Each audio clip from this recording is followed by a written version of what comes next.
Eu saúdo a todos com a paz do Senhor. Vamos agora falar sobre essas regras que eles estão criando, que eles vêm criando um monte de regrinhas de coisa e distorcendo a Bíblia. A Bíblia é um livro, é a palavra de Deus, não pode ser de interpretação particular nossa. A Bíblia tem que ser bem estudada, e a pessoa que vai ensinar, dar o ensino, tem que ter cuidado de fazer. Essa questão de doutrina de dízimo, muita gente aí querendo ganhar dinheiro e passou o dízimo para ser semanal, o dízimo em dinheiro, e o dízimo não é nada disso. O dízimo era uma vez por ano. Só os levitas podiam receber dízimo, e o dízimo era para alimentar o povo, não é para pagar salário de ninguém. Outra coisa, o casamento é a união de duas pessoas. Jesus fala lá em Mateus 19, versículo 5, ele disse: por isso deixa o homem, o seu pai e a sua mãe, e une a sua esposa, e torna-se uma só pessoa. Veja bem, quando um homem se deita com a mulher, ele torna-se uma pessoa, é uma só carne. Adão e Eva era só uma pessoa, por isso que eles eram unidos, a união. E não pode haver a pessoa deitar com outra pessoa, porque aí quebra o matrimônio, aí quebra a aliança, e é adultério. O casamento não é aquele religioso que faz uma festa muito cara e muito comida e muita bebida e não sei o que mais lá. Não é nada disso. O casamento é a união de duas pessoas. Não tem nenhuma prova que ninguém foi no cartório para casar lá, Adão e Eva, Maria, os patriarcas. Nenhum deles. Não existe isso. E Jesus ensinou bem claramente nos evangelhos que é a união de duas pessoas. Agora nós percebemos que eles estão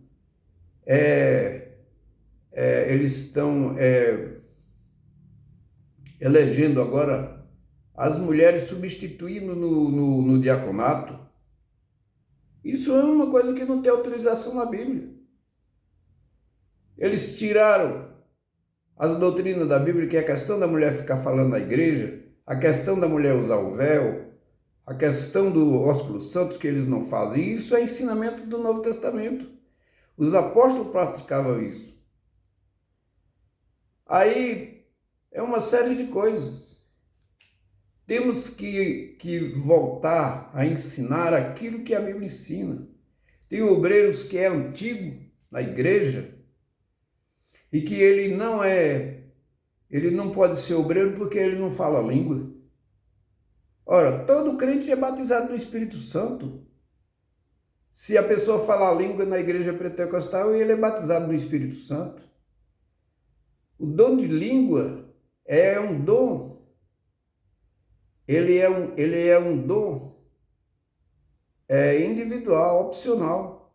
E o batismo com o Espírito Santo é coletivo. Está lá em 1 Coríntios, capítulo 12, versículo 12 e 13.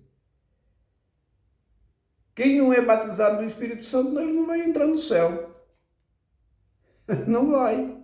A Bíblia diz, quem crê e for batizado é o batismo no Espírito Santo. Ele diz lá em Efésios, me parece que é capítulo 4, ele diz que é uma fé e um só batismo. Não é o batismo com água, porque muitas pessoas, o batismo com água é só um testemunho. Mas o batismo com o Espírito Santo é a unção do Espírito Santo que envolve todo crente. É poder. Então, precisamos de estudar a Bíblia. E essa questão de tudo, a pessoa perde salvação. Eu parei de escola dominical porque o irmão toda hora, todos eles falam, tudo é é perca de salvação. Eles têm um hino que diz assim: se eu for fiel, vou morar no céu. Então ele vai morar no céu porque ele é fiel. Não é pelos méritos de Jesus, é pelos méritos dele. Essa salvação meritória, eu não creio nisso. Jesus disse em João, no capítulo 6, versículo 37, ele diz: todo aquele que o Pai me dá, este virá a mim. E quem vem a mim, de maneira nenhuma lançarei fora. Jesus não lança nenhum crente fora. Agora, os arminianos, toda hora o cara está perdendo salvação. Porque a doutrina de Armínio era isso, que o cara perdia a salvação, buscava a salvação quando quisia. Aí se ele morresse sem pedir perdão, aí ele ia para o inferno. Mas se ele pedisse perdão, o Espírito Santo já tivesse saído dele, e ele pedisse perdão, aí o Espírito Santo voltava de novo. Hebreus disse que é impossível, Hebreus capítulo 6, ele disse que é impossível. Quem perde o Espírito Santo, é impossível renová-lo, ele ser renovado outra vez. É impossível. Então, vamos parar com esses ensinamentos, procurar estudar a Bíblia e pedir a Deus conhecimento. Crente não perde salvação. Nem um salvo perde salvação. Nem um crente vai ficar fora, vai ficar para a grande tribulação. Nem um salvo não fica. Efésios capítulo 1, versículo 13 e 14, ele diz: depois que ouvirdes a palavra da verdade, o evangelho da vossa salvação, e tendo nele também crido, foste selado com o Espírito Santo da promessa. É o Espírito Santo da promessa, é o Espírito Santo de Deus. E ele diz que é o penhor da vossa herança até o resgate da vossa propriedade, da sua propriedade em louvor da sua glória. O resgate da propriedade é no arrebatamento da igreja, ou quando o Senhor leva o crente. Nós estamos servindo a Cristo e devemos nos alegrar por isso. Não tirar a alegria da salvação, porque a salvação é uma alegria no coração do crente. E Deus quer que você saiba que você é crente, para você ter alegria. Porque eu passei muita tristeza na minha vida, dentro da igreja romana, sem saber para onde eu ia, acreditando em ídolos, imagem de escultura. Mas quando o Senhor me chamou para a sua graça, sua maravilhosa graça em 68, Ele me deu certeza. Eu tenho certeza que a palavra de Deus é a verdade. Eu tenho certeza que a Bíblia é a verdade. Então não vem com essa ondinha de querer me tirar, que crente perde salvação. Essas pessoas que ensinam na internet, ensinam, eu nem eles ensinarem, que o crente perde salvação, eles precisam estudar a Bíblia. Sabe de nada. Ninguém perde salvação. Eu tenho conhecimento completo sobre a doutrina da salvação, soteriologia. E a doutrina do pecado é martirologia. Temos que estudar a Bíblia, mesmo no português, bem compassado, buscar todos os textos da Bíblia, pedir entendimento a Deus, para a pessoa não ficar falando heresia. Outros não creem na predestinação. A predestinação existe. Eu não sou calvinista, nem sou arminiano. Eu sou um salvo na pessoa bendita de Jesus. Mas creio em predestinação e creio nas eleições. Agora, a salvação é para todos que querem. Jesus estendeu a salvação para todos. João 3,16 diz isso. Que Deus amou o mundo de tal maneira que deu seu Filho unigênito para todos aqueles que nele crê. É quem crê em Jesus.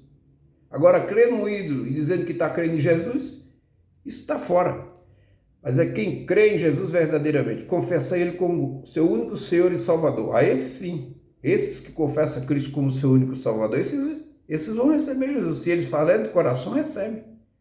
Porque a fé é pelo ouvir e ouvir a palavra de Deus. Vamos parar desse negócio de querer nos ensinar, entendeu? Ensinando coisas que não estão dentro da Bíblia. E outra coisa, tem muitas pessoas que pensam que os desigrejados, eles não são crentes. Os remanescentes. Deus, em cada país do mundo, Deus tem os seus remanescentes. Sim, senhor. Pessoas desigrejadas. Eles estão lá. E vai questionar com Cristo Jesus se eles são ou não são? Só que eles fazem o trabalho tudo silencioso. Jesus disse, faz isso. dá tal dinheiro a fulano de tal. E eles dão. Dá tal oferta a fulano de tal. Vai fazer uma visita a fulano de tal. A pessoa está lá no hospital, está morrendo. Eles chegam, são desigrejados. Com a Bíblia na mão, com um sorriso, fala de Jesus, pergunta se a pessoa quer aceitar Jesus e as pessoas aceitam. Eu caso de muitas pessoas que eu sei, dos artistas, muitos artistas aceitaram Jesus no leito de morte. Entendeu? E são pessoas preparadas, e esses desigrejados, eles jejuam muitos, eles oram muito e eles leem muito a Bíblia. E pregam o Evangelho também, conheço. Então vamos parar com essas regras de dizer que o fulano de tal, porque não saudou com a paz do Senhor, ele não é mais crente. O irmão não veio em uma igreja essa semana, ele não é mais crente. Bobagem. Uma pessoa quando aceita Jesus, ele nunca deixa de ser crente. Porque o Espírito Santo, ele está para sempre conosco, o Senhor falou na sua palavra. E eu não creio nessas heresias, não creio nessas meninices. O Senhor me deu entendimento, me deu compreensão. Eu estudo Bíblia noite e dia e não deixo ser levado por esses ventres de doutrinas. Amo a todos. Estamos bem próximo ao arrebatamento da igreja. Se prepare porque Jesus vai levar a sua igreja e que Deus lhe abençoe.